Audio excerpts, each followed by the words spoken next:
सिसोदिया जो corrupt number 1, जिनको दिल्ली में एक्यूज नंबर 1 सब कह रहे हैं, और उसी केस में जब आती है जानकारी की रिपोर्ट दिया जाए तो रिपोर्ट जो सामने आती है आप सबको चौंका देगी। हमने केस किए थे कि 5 लाख रुपए के कमरे 25 लाख में बन रहे हैं, 5 का 25, ऐसा दिल्ली के लोग सन्न थे। लेकिन जब यह रिपोर्ट आई है तो आप सभी को जान करके दुख होगा कि यह रिपोर्ट कह रही है कि यह 5 का 25 नहीं, ये 5 लाख का 33 लाख है, ये 5 का 33 हो गया है। मैं समझता हूं दिल्ली नहीं पूरे दुनिया में ये अनोखी लूट हुई होगी जहां कमरे बनाने में 5 का 33 तो हो रहा है, लेकिन टॉयलेट को भी कमरा में गिन लिया गया। ये रिपोर्ट कह रही है इन 194 schools 1214 toilets were constructed. Toilets were counted and projected as classrooms by Delhi government. Classroom और टॉयलेट अलग अलग होते हैं। कृपया करके टॉयलेट को क्लासरूम गिनाकर अपनी उपलब्धि ना दिखाएं। अगर ऐसी ही वर्ल्ड क्लास एजुकेशन मॉडल है जहां पर टॉयलेट को क्लासरूम बताया जा रहा है तो भगवान बचाए हमारे बच्चों को। परंतु आज सवाल सिर्फ इतना है कि मत कहो अत्याचार अत्याचार, मत करो असेंबली में ड्रामा और दुराचार, और ये बताओ कि क्यों किया शराब और शिक्षा में इतना व्यापक भ्रष्टाचार। आम आदमी पार्टी अरविंद केजरीवाल गैंग के भ्रष्टाचार की भूख ऐसी है साथियों जो खत्म होने का नाम ही नहीं ले रही है। अभी दिल्ली के लोगों को ऐसा प्रतीत होने लगा है कि ये लोग आम आदमी पार्टी के सरकार में न तो खजाना सुरक्षित है और न ही दिल्ली के स्कूलों में पढ़ने वाले बच्चे सुरक्षित हैं। अभी तो शराब घोटाले की जांच चल ही रही है, इसकी कड़ियां जोड़ने में एजेंसीज लगी ही हुई है। ऐसे भ्रष्टाचारियों को सजा मिले, ऐसे भ्रष्टाचारियों को अपने पदों पे न रखा जाए, अभी इसकी लड़ाई तो चल ही रही है। चार्जशीट आनी अभी बाकी ही है। तब तक हमें शिक्षा के विभाग में भी एक बड़े घोटाले का सामने दर्शन हो गया है। जब मैं आपसे बात कर रहा हूं, संजय जी ने जो परिचय दिया, हमारे साथ शहजाद पूनावाला जी, दिल्ली को और देश को जान करके बहुत दुख होगा कि दिल्ली के स्कूल में पढ़ने वाली एक बच्ची के ऊपर चलता हुआ पंखा गिर गया। नांगलोई की वो बच्ची इस समय अस्पताल में जीवन और मौत से जूझ रही है। अभी भी उसकी स्थिति चिंताजनक है। ठीक 2 मिनट पहले भी मेरी वहां उपस्थित लोगों से बात हुई है, लेकिन सवाल उठता है कि यह पंखा गिर क्यों जाता है, यह गिरने का सिलसिला ऐसा क्यों चल रहा है दिल्ली में। अरविंद केजरीवाल गैंग का चरित्र तो गिर ही रहा है, बच्चों के ऊपर पंखे गिर रहे हैं। अभी तो किसी दिन यह भी समाचार आ सकता है कि स्कूल का आधा हिस्सा ही गिर गया। कई ऐसे स्कूल हैं जो मैं विजिट करके भी आपके सामने खड़ा हूं। सर्वोदय कन्या विद्यालय, मलकागंज का विद्यालय ऐसा ही है, कोई जाकर के देख ले। और ऐसे ऐसे कम से कम 400 विद्यालय हैं जो कभी भी गिर सकते हैं। पंखा क्यों गिर रहा है, अगर इसका छोटा सा हम आपको डिटेल्स दें तो शायद आपको याद आए, हमने एक केस किया है। हरीश खुराना ने, प्रवेश वर्मा ने, नीलकांत बख्शी, ये सब लोग इसमें कंप्लेनेंट है। और हमारी उस कंप्लेन को लोकायुक्त महोदय ने भी माना कि इसमें गड़बड़ी है और चीफ सेक्रेटरी से जांच की रिपोर्ट मांगी गई है।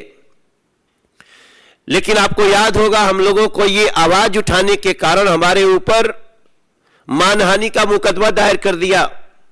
मनीष सिसोदिया जो करप्ट नंबर 1 जिनको आज दिल्ली में एक्यूज नंबर 1 सब कह रहे हैं, और उसी केस में जब आती है जानकारी की रिपोर्ट दिया जाए तो रिपोर्ट जो सामने आती है आप सबको चौंका देगी। हमने केस किए थे कि 5 लाख रुपए के कमरे 25 लाख में बन रहे हैं, 5 का 25, ऐसा दिल्ली के लोग सन्न थे। लेकिन जब यह रिपोर्ट आई है तो आप सभी को जान करके दुख होगा कि यह रिपोर्ट कह रही है कि यह 5 का 25 नहीं, ये 5 लाख का 33 लाख है, ये 5 का 33 हो गया है। ये हमारे दिल्ली के विद्यालयों की शिक्षा की व्यवस्था, जो कमरा बन सकता है 5 लाख में वो इन्होंने बनाया 33 लाख में। और ये हम नहीं कह रहे, ये रिपोर्ट है। इस रिपोर्ट को पढ़ने के बाद कोई भी चौंक जाएगा कि जिस शिक्षा की बात करते हैं उसका देखिए स्थिति क्या है। आप जान के हैरान रह जाएंगे कि इन लोगों ने नंबर ऑफ रूम्स बढ़ाने के लिए, उस लूट को बढ़ाने के लिए टॉयलेट को भी कमरों का नाम दे दिया। मैं समझता हूं दिल्ली नहीं पूरे दुनिया में यह अनोखी लूट हुई होगी जहां कमरे बनाने में 5 का 33 तो हो रहा है, लेकिन टॉयलेट को भी कमरा में गिन लिया गया। यह रिपोर्ट कह रही है इन 194 schools 1214 toilets were constructed. Toilets were counted and projected as classrooms by Delhi government. भ्रष्टाचार की ऐसी भूख,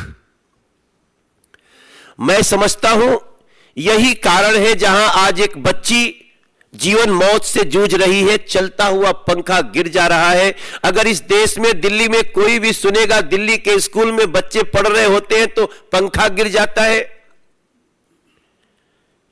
उस अभिभावक की स्थिति क्या होगी? दिल्ली सरकार में स्कूल में पढ़ाने वाले अभिभावकों की स्थिति क्या होगी? और यह पहली बार नहीं हुआ है, यह पहले भी कई बार हुआ है, लेकिन उसके बाद भी बड़े बेशर्मी से इसको सर्वश्रेष्ठ ऐसे लोगों को पुरस्कृत करने की बात करते हैं लोग। आपको जान के दुख होगा, अभी तो शुक्र है बेटी की जान अभी लगता है कि बच सकती है, मगर इसके ऊपर उनका जवाब नहीं आएगा। मनीष सिसोदिया, अरविंद केजरीवाल गैंग का जवाब इस पे नहीं आएगा। आपको जानकर के हैरानी होगी कि ये सेमी परमानेंट स्ट्रक्चर बनाते हैं स्कूलों में, जिसके कारण पंखे गिरते हैं। अब सवाल उठता है, what is semi permanent structure? Semi permanent structure का मतलब होता है कड़ी कुंडी की छत, जो बहुत ही मजबूरी में बनाई जाती है, बहुत शॉर्ट टर्म के लिए बनाई जाती है। दिल्ली के इतने लाखों बच्चों के साथ ऐसा खिलवाड़ क्यों? सेमी परमानेंट स्ट्रक्चर क्यों, परमानेंट स्ट्रक्चर क्यों नहीं? अगर इसके तह में जाएंगे तो एक और भी बड़ी सी कहानी आपको सामने दिखाई देगी। मेरा मानना है ये इन्होंने सेमी परमानेंट स्ट्रक्चर, कड़ी कुंडी की छत बनाने के साथ ही इन्होंने दिल्ली सरकार में पढ़ रहे हमारे बच्चों को खतरे में डाल दिया। और ये सारी जानकारी तो तब आई है जब कोर्ट ने एसीबी जांच शुरू करने के जल्दी की आदेश किया। लोकायुक्त ने मान ही लिया इसमें कुछ गड़बड़ी है, रिपोर्ट मांगी गई है। लेकिन आप सोचिए, बात यहीं तक नहीं है। जिस दिल्ली सरकार के स्कूलों में मात्र 350 स्कूलों में ही साइंस पढ़ने की व्यवस्था है, बाकी 1024 के स्कूलों में साइंस पढ़ने की व्यवस्था ही नहीं। यहां कोई रमन नहीं निकल सकता, यहां कोई वैज्ञानिक नहीं निकल सकता। और उस शिक्षा व्यवस्था की तारीफ करते ये थकेंगे नहीं। हमारी आवाज को आप मानहानि लाकर चाहे जितना भी रोकने की कोशिश करो, अरविंद केजरीवाल, मनीष सिसोदिया, लेकिन आपको यह जवाब देना होगा कि दिल्ली सरकार ने 5 लाख का कमरा 33 लाख में कैसे बनाया, टॉयलेट्स को भी कमरा क्यों गिना, और आज बेटियां बच्चे असुरक्षित क्यों हैं, स्कूलों में पंखे क्यों गिर रहे हैं, इसका भी जवाब आपको देना होगा। मुझे लगता है कि इस बात को उठाने के बाद निश्चित रूप से आम आदमी पार्टी इसका जवाब देगी, लेकिन जवाब इसी मुद्दे पे देना चाहिए। इसको भी डाइवर्ट करने की कोशिश मत करना, शराब घोटाले के प्रश्नों की तरह। आपको इसका जवाब देना होगा, क्योंकि इसका जवाब मात्र मनोज तिवारी या शहजाद पूनावाला, संजय मयूख नहीं चाहते, इसका जवाब दिल्ली की जनता चाहती है। बहुत बहुत शुक्रिया संजय जी। अभी विस्तृत रूप से पूर्व दिल्ली भारतीय जनता पार्टी के अध्यक्ष और हमारे सांसद मनोज तिवारी जी ने शिक्षा घोटाले की, क्लासरूम घोटाले की बात रखी है। 1 पे 1 फ्री से 5 का 33 ये मॉडल है। और मॉडल क्या है? भ्रष्टाचार के ठेकेदार कहे भ्रष्टाचार मेरा शिष्टाचार, कोई इंक्वायरी हो जाए, कोई जांच हो जाए तो चिल्लाए ये अत्याचार अत्याचार, और फिर असेंबली में बैठकर करे ड्रामा और दुराचार। देखिए मित्रों, आज सवाल सिर्फ इतना पैदा होता है, आपने देखा होगा परसों नोएडा में 2 टावर, ट्विन टावर ध्वस्त किए गए, पर दिल्ली की जनता पूछ रही है कि दिल्ली का जो ट्विन टावर ऑफ करप्शन है, एक टावर है शिक्षा घोटाले का और दूसरा टावर है शराब घोटाले का, और इस दोनों टावर का जो बिल्डर है मनीष सिसोदिया। देखिए कितनी विडंबना की बात है कि दुनिया में एक लौता ऐसा केस होगा जहां पर शिक्षा मंत्रालय और शराब मंत्रालय दोनों एक ही बिल्डर, एक ही व्यक्ति के हाथ में, और इस मंत्री ने दोनों ही tower of corruption, twin tower of corruption खड़ी कर दी। एक शराब घोटाले की टावर ऑफ करप्शन, दूसरी शिक्षा घोटाले की टावर ऑफ करप्शन। और जनता पूछ रही है कि केजरीवाल जी ऐसी क्या मजबूरी है आपकी कि ये 2 twin tower of corruption of Delhi के ट्विन टावर ऑफ करप्शन को ध्वस्त करने में, या कम से कम उनका इस्तीफा लेने में आप इतना कतरा क्यों रहे हैं? मॉडल तो ये भी बन गया है कि मांगा जनता ने पाठशाला, दिया केजरीवाल ने मधुशाला। मांगा जनता ने पाठशाला, दिया केजरीवाल ने मधुशाला। और अब जब हम सवाल पूछते हैं कि इस मधुशाला में जिस प्रकार से हुआ घोटाला, तो अब ये जवाब देने के बदले कभी न्यूयॉर्क टाइम्स पर चले जाते हैं, कभी एलजी पर चले जाते हैं, कभी गुजरात चले जाते हैं, कभी 2024 चले जाते हैं, कभी असेंबली में पहुंच जाते हैं। असेंबली में किसी भी बहुमत टेस्ट की ज़रूरत नहीं है। जनता जो है वो करप्शन का टेस्ट चाहती है, कॉन्फिडेंस का टेस्ट नहीं चाहती।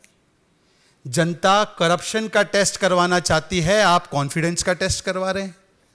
सवाल ये भी पैदा होता है कि असेंबली में बहुमत के कॉन्फिडेंस को साबित करने की जरूरत नहीं है। जनता में यदि कॉन्फिडेंस है आपको तो जाकर जवाब दीजिए। देखिए 38 दिन हो चुके हैं। 38 दिन का मतलब लगभग 43 लाख सेकंड। 43 लाख सेकंड से हमारे 15 सवाल शराब घोटाले को लेकर वही हैं। और इस मंच पर चाहे मीनाक्षी लेखी जी हो, चाहे परवेश वर्मा जी हो, सुधांशु त्रिवेदी जी हो, गौरव भाटिया जी हो, संबित पात्रा जी हो, आदेश गुप्ता जी, हरीश भाई, मनोज तिवारी जी या मैं, हम लगातार वही 15 सवाल पूछ रहे हैं। हमारे वो 15 सवालों में एक भी रुपए की तब्दीली नहीं हुई है आज तक। 38 दिन जब से सीबीआई प्रोब के आदेश दिए गए, 33 लाख सेकेंड्स। परंतु आपने देखा होगा कि इन 38 दिनों में अरविंद केजरीवाल और आम आदमी पार्टी हर रोज एक नए मुद्दे को उठाती है और गोल पोस्ट शिफ्ट करने की कोशिश करती है, और भरसक प्रयास उसका यही रहता है कि हमसे शराब घोटाले पर या शिक्षा घोटाले पर सवाल कतई ना पूछे जाए। इसलिए मैं वो सवाल बहुत संक्षेप में आपके सामने फिर से दोहराना चाहता हूं, और उम्मीद करता हूं कि अरविंद केजरीवाल जी अगर बोलेंगे, मनीष सिसोदिया अगर बोलेंगे, तो इस मुद्दे पर बोलेंगे, ना कि उधर उधर की बातें करेंगे। वो सवाल क्या थे जो हमारे तमाम नेताओं ने, प्रवक्ताओं ने उठाए? कमीशन 2.5% से 12% की हुई। रवि धवन कमेटी रिपोर्ट की रिकमेंडेशन, जिसमें लॉटरी सिस्टम था, होलसेल सिस्टम गवर्नमेंट के पास रखना था, उसको क्यों इग्नोर किया गया? अगर ये पॉलिसी इतनी ही बढ़िया थी, इतनी अच्छी थी, वर्ल्ड्स बेस्ट लिकर पॉलिसी थी, शराब पॉलिसी इससे बेहतर हो नहीं सकती थी, तो वापस क्यों लिया? मतलब कि आपने माना इसमें घोटाला था। ऑपरेशनल पीरियड जो था लाइसेंसेस का, उसको मनीष सिसोदिया ने क्यों और किस आधार पर बढ़ाने का काम किया? 50 रुपए प्रति क्रेट का डिस्काउंट इंपोर्टेड लिकर पर क्यों दिया गया, वो भी वायलेशन करके, नॉर्म्स के, रूल्स के? क्यों 144 करोड़ का वेवर कोरोना के नाम पर दिया गया? और बच्चों की फीस बढ़ा रहे थे, दिल्ली में स्कूल के गरीब बच्चों की फीस बढ़ा रहे थे, पर दरिया दिली दारू वालों के लिए, ठेकों वालों के लिए, कि उनके लिए वेवर दे रहे थे, और वो भी कानून तोड़कर। वेवर देना एक विषय है, कानून तोड़कर वेवर दिया जा रहा था। वो क्यों दिया जा रहा था? 30 करोड़ की एमडी किस प्रकार से रिफंड की गई? किस प्रकार से ब्लैक लिस्टेड कंपनी को आने दिया गया रिटेल में? किस प्रकार से होलसेल जो कंपनीज थी, जिसको मैन्युफैक्चरिंग कंपनीज थी, उसको आने दिया गया, जो कि वायलेशन था एक्साइज पॉलिसी का? और इसी मंच से सुधांशु त्रिवेदी जी, हरीश खुराना जी और परवेश वर्मा जी ने तो वो शो कॉज नोटिस भी दिखाई। वो शो कॉज नोटिस थी जो कि एक ब्लैक लिस्टेड कंपनी को दी गई थी, 2021 अक्टूबर में दी गई थी, कि इस कंपनी ने वायलेशन किया है। इसके ऊपर आज तक क्या कार्रवाई की excise department of Manish Sisodia ने? कोई कार्रवाई नहीं की, क्योंकि पंजाब के लिए उनको वहां से आ रहा था इनकमिंग, पंजाब चुनाव के लिए इनकमिंग शराब माफिया से आ रहा था, तो अपनी ही सरकार के द्वारा दिए गए नोटिस पर कोई कार्रवाई नहीं की। एक आंकड़ा आपको मैं बताना चाहता हूं, बार बार मनोज तिवारी जी ने बताया है कि दारू की सेल तो भरपूर बढ़ी, 70-80% विस्की, वाइन, सबकी सेल बढ़ी, सरकारी खजाने में सेंध लगी। और किस प्रकार से सेंध लगी, आप ही के मीडिया वालों ने इसको एनालाइज करके बताया है। अगर 750 ml की बोतल हो, और इन चीजों में आम आदमी पार्टी ज्यादा समझती भी होंगी इन चीजों को, 750 ml की बोतल हो जिसकी कॉस्ट 550 रुपए की हो, तो इसमें ओल्ड पॉलिसी के तहत ठेके वाले को 33 रुपए मिल रहे थे, और सरकारी खजाने में 330 रुपए आ रहे थे। ठेके वाले को 33 रुपए, सरकारी खजाने में 330 रुपए। चलिए, कम से कम सरकारी खजाने में आता है तो गरीबों के लिए खर्च किया जा सकता है। और जो नई पॉलिसी लाई केजरीवाल जी एंड कंपनी ने, और वो केजरीवाल जी एंड कंपनी ने ऐसी पॉलिसी लाई कि ठेके वाले को 33 रुपए के बदले 363 रुपए मिलने लगे। 1000 गुना का मुनाफा, 1000 गुना का सुपर प्रॉफिट मिला। और सरकार को 330 रुपए 750 ml की बोतल पे मिलते थे, उसको मात्र 8 रुपए। 4000% का नुकसान, मतलब 4000% का नुकसान सरकार का करवाकर 1000% प्रॉफिट करवाया। इसको मैं कहता हूं रिवर्स रॉबिनहुड। रॉबिनहुड की कहानी तो बच्चों ने आपकी सुनी होगी, आपने सुनी होगी। रॉबिनहुड अमीरों से लेकर गरीबों को देता था। दिल्ली में रिवर्स रॉबिनहुड है। ये गरीबों का पैसा मारकर ये शराब माफियाओं की जेबें भर रहे थे, शराब माफियाओं की जेबें भर रहे थे, और वो भी कोरोना काल में। देखिए, मैं इसीलिए कह रहा हूं कि ये जो ट्विन टावर्स ऑफ करप्शन है दिल्ली में, इसमें हर रोज एक नया फ्लोर बढ़ते जाता है।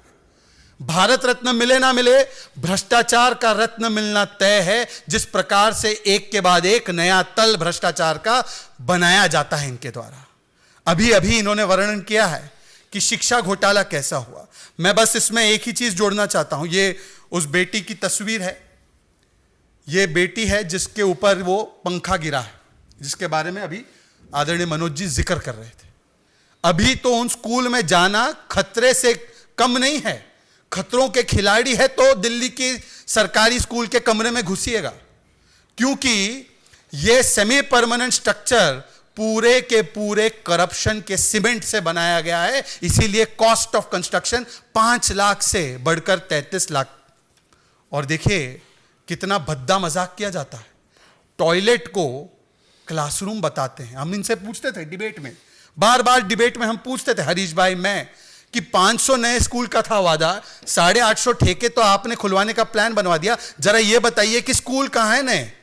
कहां है ये स्कूल जहां पर प्रिंसिपल है, ग्राउंड है, साइंस कॉमर्स सिखाते हैं, जहां पर ईडब्ल्यूएस को सीट देते हैं? कहां है ये स्कूल जहां पर 40,000 से ज्यादा टीचर के पोजीशन वेकेंट है, 22,000 गेस्ट टीचर नहीं है? कहां है ये स्कूल? दिखाइए तो, एक तो स्कूल दिखाइए। तो ये बताते थे हमने क्लासरूम बना दिए, हमने क्लासरूम बना दिए। ये क्लासरूम क्यों बना रहे थे ये भी समझ में आ रहा है, परंतु अब पता चल रहा है सीवीसी की रिपोर्ट से कि टॉयलेट को क्लासरूम बना रहे, टॉयलेट को क्लासरूम बता रहे। इसीलिए देखिए, मैंने 2 तस्वीर इंटरनेट से निकाली है, ये जरा दिखाइएगा केजरीवाल जी को। इसको क्लासरूम कहते हैं, दिस इज क्लासरूम। क्लासरूम में ब्लैक बोर्ड होता है, क्लासरूम में बेंच होती है, क्लासरूम में स्टूडेंट बैठते हैं, वहां पर उसको मंदिर कहते हैं हम लोग, उधर शिक्षा दी जाती है। ये क्लासरूम है, जरा दिखा दीजिएगा, ये classroom, this is how classroom looks. और ये है टॉयलेट। टॉयलेट में जो है दरवाजा होता है, टॉयलेट सीट होती है, फ्लोर होती है, मग्गा होता है, ये सारी चीजें होती है। तो क्लासरूम और टॉयलेट अलग अलग होते हैं। कृपया करके टॉयलेट को क्लासरूम गिनाकर अपनी उपलब्धि ना दिखाएं। अगर ऐसी ही वर्ल्ड क्लास एजुकेशन मॉडल है जहां पर टॉयलेट को क्लासरूम बताया जा रहा है, तो भगवान बचाए हमारे बच्चों को। परंतु आज सवाल सिर्फ इतना है कि मत कहो अत्याचार अत्याचार, मत करो असेंबली में ड्रामा और दुराचार, और ये बताओ कि क्यों किया शराब और शिक्षा में इतना व्यापक भ्रष्टाचार। देखिए, ये लोग आजकल जो कार्य कर रहे हैं और जिस प्रकार से मुद्दे को डाइवर्ट करते हैं, हालांकि उनकी मास्टरी है, वो डाइवर्टिंग, इशू डाइवर्टिंग मास्टर हैं, लेकिन इनके स्कूलों में 16,400 से ज्यादा शिक्षकों का अभाव है। आप कह देते हैं हम 20,000 नए, क्या 22,000 नए कमरे बनाए, तो उसमें टॉयलेट आ गया है तो अलग बात है, लेकिन अगर नए कमरे बनेंगे तो पढ़ाएगा कौन? सिंपल सी बात है कि अगर नया कमरा बनेगा तो उसमें कोई घोष तो पढ़ाएगा नहीं, किसी न किसी को तो आना ही पड़ेगा। लेकिन इनकी टीचर की संख्या बिल्कुल ही नहीं बढ़ी, चूंकि इनको इशू को डाइवर्ट करना है और ये लगातार जो बातें कहते हैं।